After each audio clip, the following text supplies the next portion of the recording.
Brendan Fraser wants me to meet his horse. I got this horse because it's a big horse, he says, standing in a barn in Bedford, New York.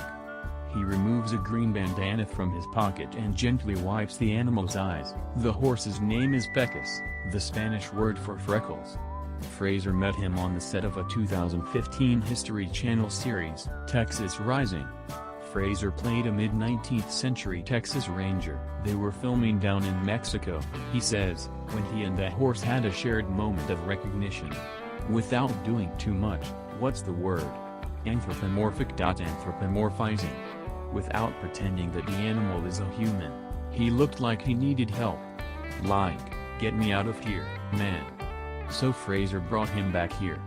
Fraser lives nearby and owns property that overlooks this farm. About an hour north of Manhattan. And though he's been traveling for most of this past year, going back and forth between Toronto, where he was shooting a series based on 3 days of the Condor called Condor, and Europe, where he was shooting Trust, an FX series about the kidnapping of John Paul Getty III produced by Danny Boyle, he makes sure to stop in and visit Pecos every few weeks or so. Why he does this is a question with a few different, surprising answers. But that is the way it is, I'm learning, with Brendan Fraser.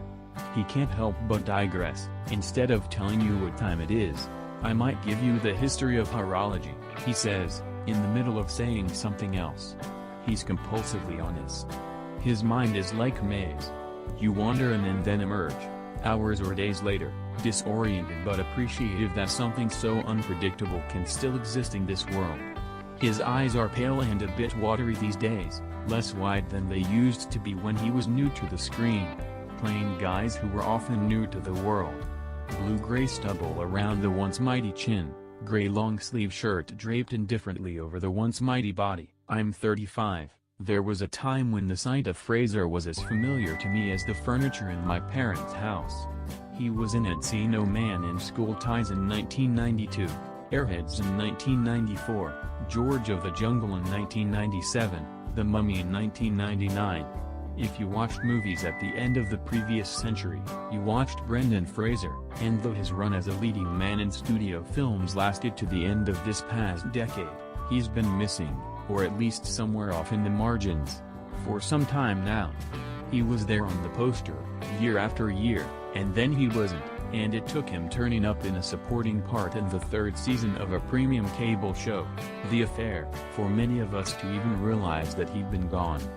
There's a story there as well, of course, and Fraser, in his elliptical way, will eventually get around to telling it to me. But first, Pecos. The other horses in Mexico were lean Mustangs, Fraser says. And they beat up on this horse. I mean, I swear, I saw him get kicked so many times, bit, by other horses all the time. And I never saw him fight back. Fraser watched this daily, this big, silvery horse being taunted by the sleeker horses around him, and I thought, alright, I got a job for you if you want it. He put the horse on a trailer, Durango to Juarez, quarantine in El Paso, a FedEx cargo plane to New York, and the veterinarians that ride on those cargo planes, they were like, this horse walked on like he wanted to know what the movie was and what was for dinner. He just marched right on. He got off, came here, saw the cedar chips in the stall barn. Anyway, so I can get Griffin on him. Griffin is Fraser's eldest son, 15 years old. Griffin's rated on the autism spectrum. And so he needs extra love in the world, and he gets it. And his brothers hold him, 13, Leland, 11, ever since they were small. One was always the spokesperson and the other was the enforcer. Fraser interrupts himself here to talk more about his eldest son. We've just met, but that doesn't seem to bother him. Details just pour out in a kind of loving torrent. Griffin, he says, is a curative on everyone who meets him. I noticed. People have some rough edges to them, or he just makes them. I don't know. Put things into sharper relief and maybe find a way to have a little bit more compassion. They don't put themselves first so much around him. This was the job Fraser had for Pecos, to take care of Griffin. There's something good that happens between the two of them.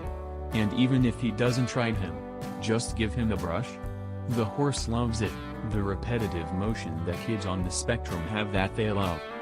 And it just works. You know, you have to find those tools, strategies.